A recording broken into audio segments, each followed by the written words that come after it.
Happy Monday, everyone. Oh, it ain't even Monday. It is Tuesday. I lost my whole mind because of Labor Day. It feels like a Monday. Happy Tuesday, everyone.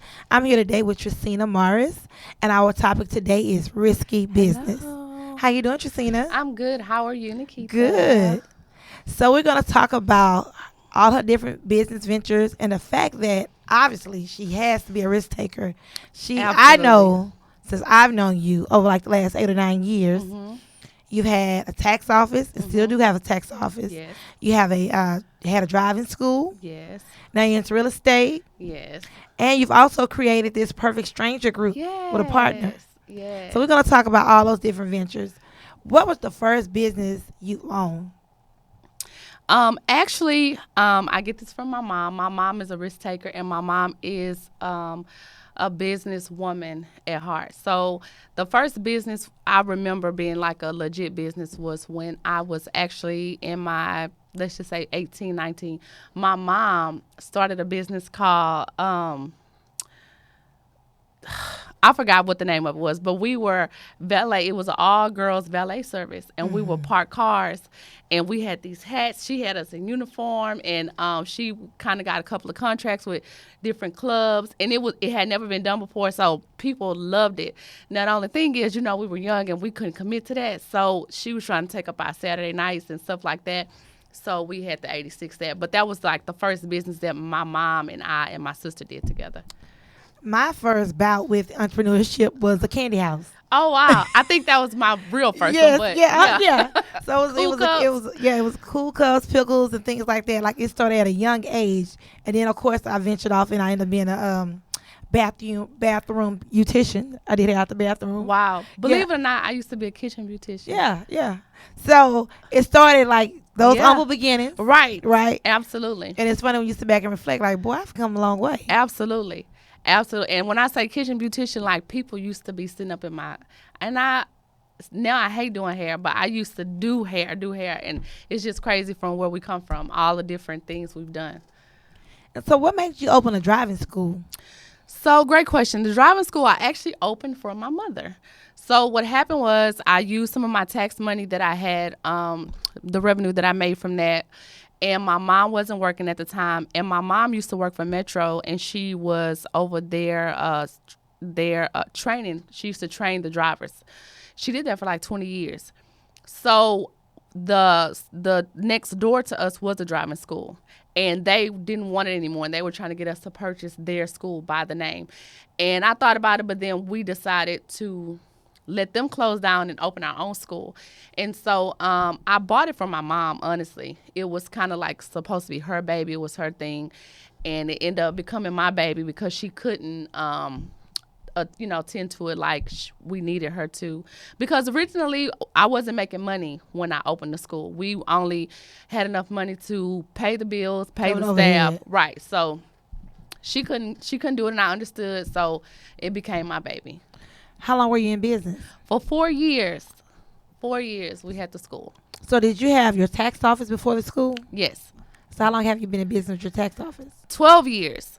12 years I have had my tax office. Thank the Lord with my partner, Aisha. Hey, Aisha. We started that in my 20s, probably like 20, in 2007. I'll say that. 2007, okay. 2007. So you said that I want to talk about two things. Closing a business, and I want to talk about partnership. Because a lot of times people want to be sole proprietors. What do you see the benefits? What are the benefits of being in partnership with someone? Great question. So many people, let me just say the benefit for me is having the right partner. My partner we are just a match made in heaven. Where I lack, she is great, and where she is great, I lack. And we know that about each other. She is more of the, she gonna read all the paperwork. She gonna dig deep, read all the stuff, make sure everything is, we're aligned and in order. And I'm kind of gonna market, knock on doors. I'm the legwork. I'm going, So she's more of the technical and you the people's person? Right. Absolutely. So, and you have to have that. We don't bump heads. We've been in business together for 12 years, and we have just when I say match made in heaven, and you cannot be in business with just anybody. I've tried. You cannot. You cannot. You have to be, and I'm sure you know because you're in business with your mom, right? Yes. Okay. Yeah. But we on the same page. I mean, absolutely. Like, we may have, difference in views and opinions on certain things, but at the end of the day, we want excellence. We want things to operate in for a certain way. But so it's good. Absolutely. It's good. The contribution is equal. But I have been in partnerships where it has been, and it's like if you're doing 90% of work and they're doing 10, it's really like a sole proprietorship. Absolutely. But then when it's time for the pay, everybody wants equal pay. Come on, somebody, and everybody wants equal pay. Absolutely. So I'm gonna be honest. I do enjoy being in a partnership with my mom. I do. But a partnership is a tough job because it's so much like marriage. It is. And you have to have the right partner. You have to have the right partner. And my partner, she is just like, I know, like I'm more of the aggressor in our marriage, she and I. And she's just so easygoing. We run things by each other. It's respect there. It has to be a combination of things, honestly, when you have a partner. It's no, I'm bigger than she's bigger than, I. So it's perfect with that. I end up actually finding a partner with my driving school because it was just too much for me to handle. And I had a great partner with that as well. I've been fortunate enough to, and I guess maybe it's because I kind of know where I lack, so where I need the help. And that's another thing you have to kind of know, like, what you need in your world, in your business.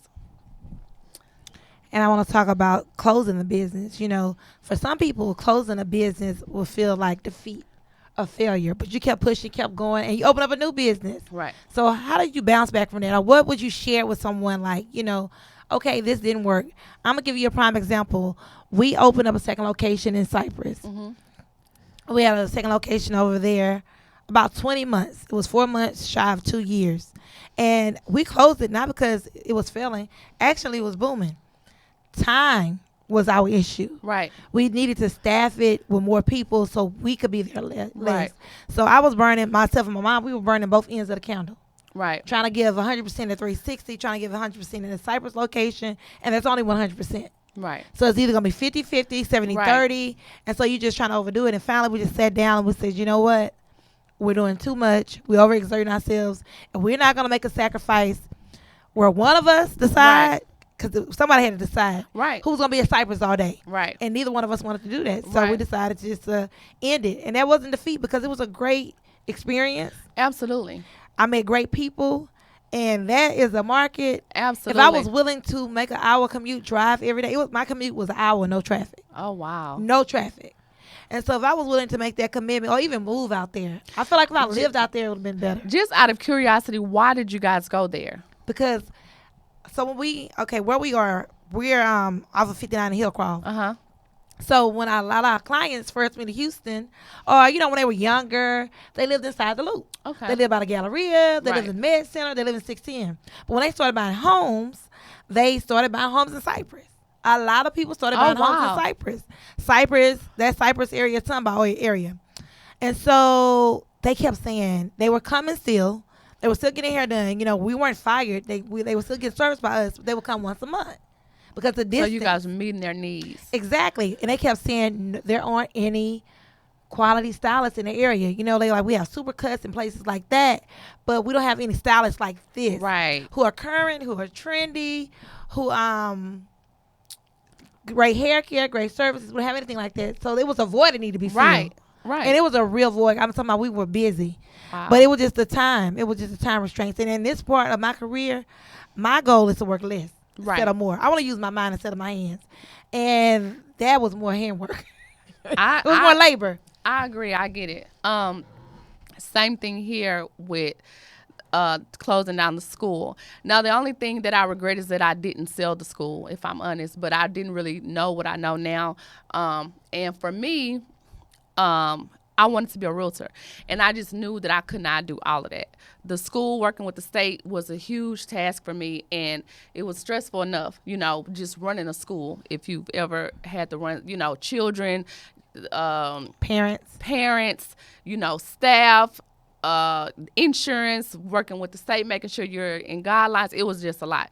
So that, in addition to taxes, and I have a staff with taxes, in addition to trying to be a realtor, I didn't want to, like you say, overexert myself. I wanted to be able to give something my all, and I knew that real estate was going to be like my baby, so I was going to have to really dedicate a lot of attention to it. And in addition, my lease was up, about to be up with the school, and it was going to be time for me to renew it, and I just had to kind of quickly make a decision. Do I want to renew it for another couple of years, or do I want to bow out? So I closed it, and I missed the kids. But the great thing is, God has afforded me the opportunity to work with Worthing, and a lot of those kids, a lot of children, period, go to Worthing, so I still get to see them. It's just crazy how God works. So you feel that void, right? And so, what do you do at Worthing? So actually, at Worthing, I started last year. I just was there to kind of help them out, and I was kind of helping with their kids getting ready for college and stuff like that. And I work with their accountability system. They have to get a point for every senior. It's called CCMR. It stands for College and Military Readiness. And I started out doing that, and then I done a great job, and they asked me to work with Yates to help them out. So now I'm working with Worthing and Yates, and I'm just like, how am I doing this? And so how many hours a week are you at Worthing and Yates? How you divide your time? So I do half a day. And they're very flexible with me. A lot of it I can do from home. But, it's a paycheck that I wasn't getting at first. I'm a hustler, so most of my money comes from my own hours that I set. So I was like, let me just see. I didn't want to pass it up. So, and I love it. Like I have fallen in love with the kids. I love the children.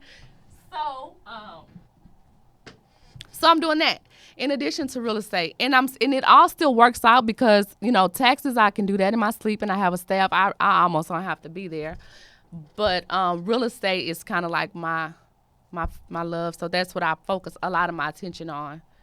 And so how long have you been working in real estate? So I have been 2 years into real estate. 2 years. I'm so excited. I do everything real estate. I'm still learning so much, but it's a great journey right now. How do you feel about the saturation and the competition? I don't really focus on it.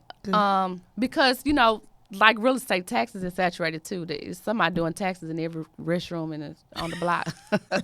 But I just feel like what God has for me is for me, and I try to be tunnel vision, and I focus my attention solely on what I'm doing. But I actually love it. I welcome it. I feel like it's enough room for everybody, to win. So how do you deal with time management? That was my biggest challenge on last year.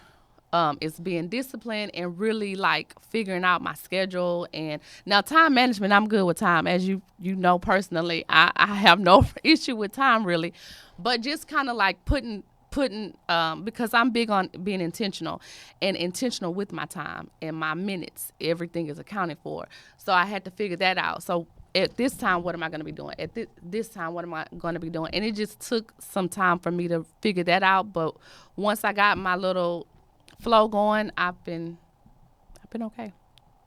So what are you looking forward to in 2020? In 2020, I am looking forward to taking off. That is going to be the title of my chapter in 2020, Take Off.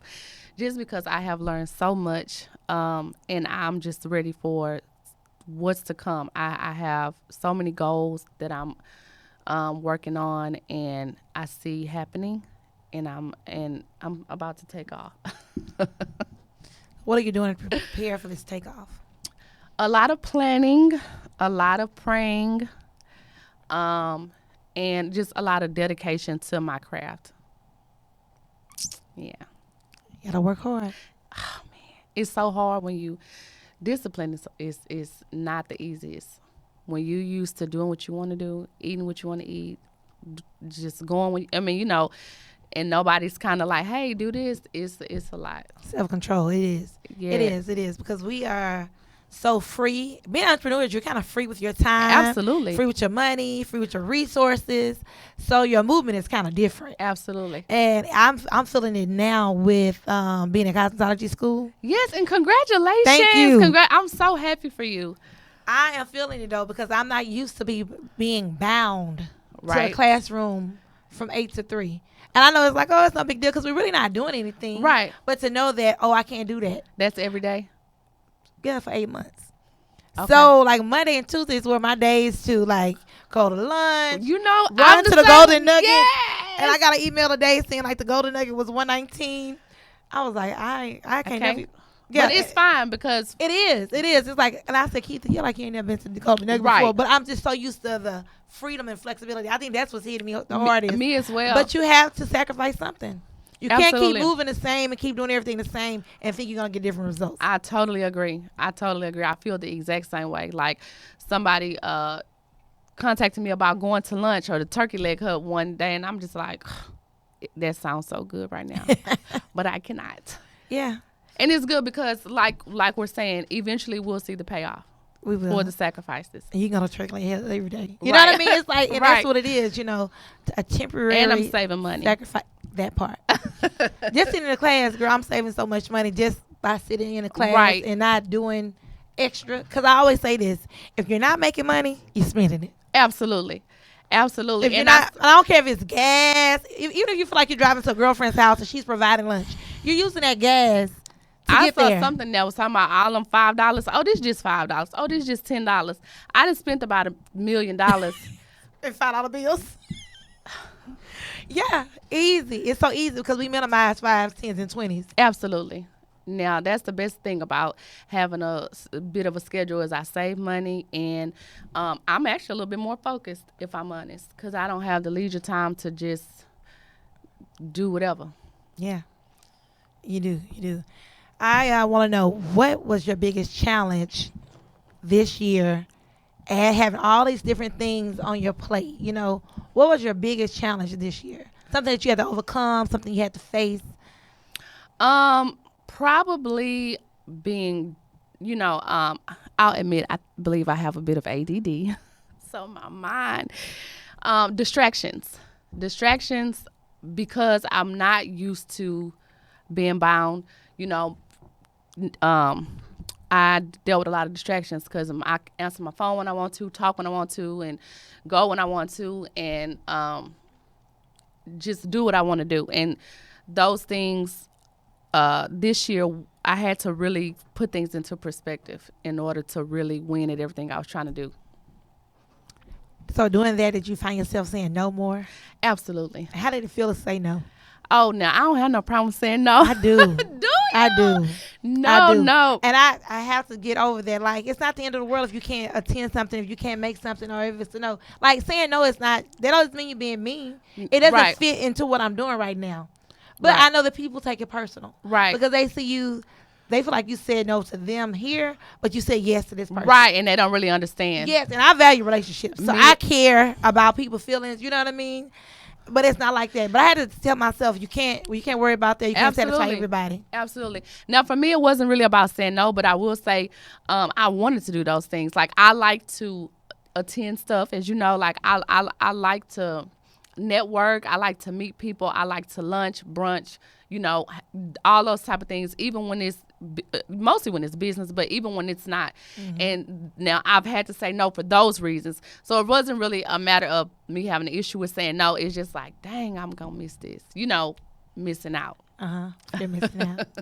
What do you read or what do you do to stay motivated, inspired, charged? I just actually finished reading a book about it's the mindset of I forgot the title, Millionaire Success Habits, I think. Millionaire Success Habits by Gratio is his last name. I read it about 2 months ago.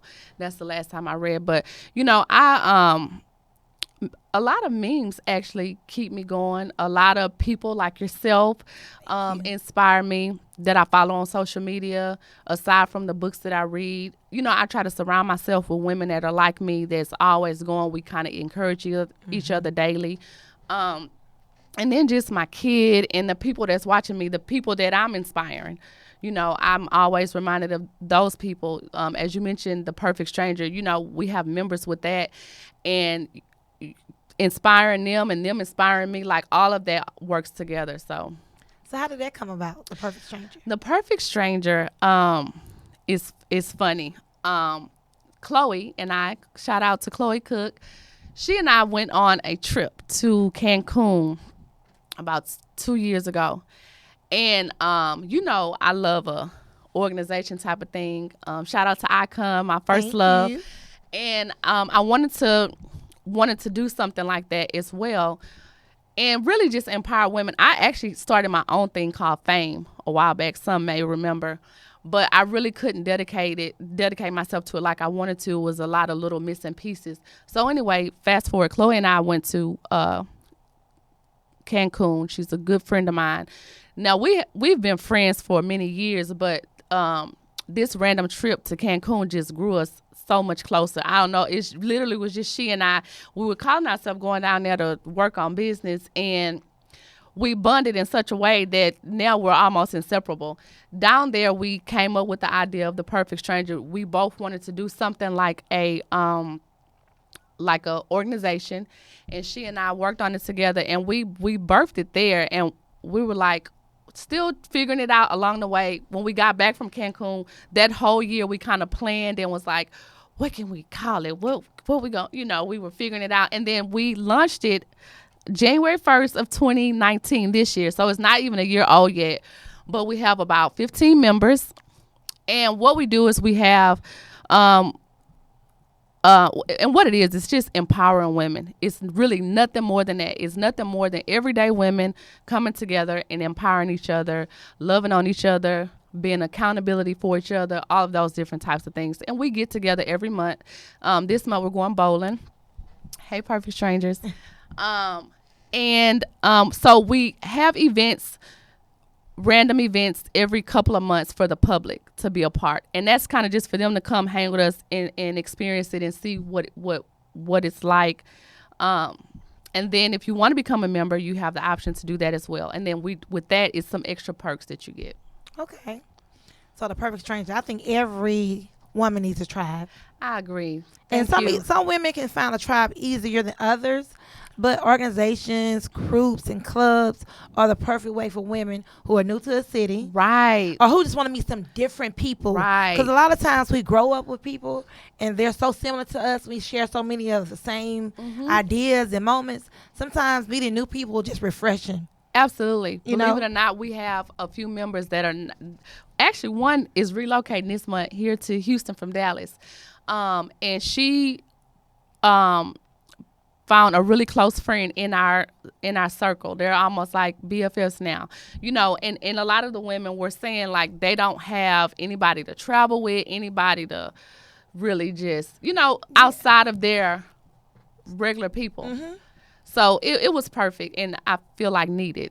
Yeah, it's a good mix. Even with Icon, I feel like I know a lot of people naturally because I work in a salon, so I'm meeting all kinds of people. Right. But even with Icon, I've connected with women on such a deeper level. Right. People I've known for years, and it was kind of like a high-bye type situation. Kind of like how you said when, you and Chloe were friends for all those years. Right. But going to Cancun and spending that time together took your relationships to a higher dimension, right. a whole nother level. Right. And so with Icon, I can definitely say Stephanie Hall and Kim Carr, just named two people who I knew. Right. I knew Kim Carr probably 6 years before Icon started. I knew Stephanie Hall probably 18 years before Icon started. But once they actually joined Icon and we were able to work together and do things together, it's like it's so deep now. I know. Icon I was a part of Icon for about 3 years, and I loved Icon.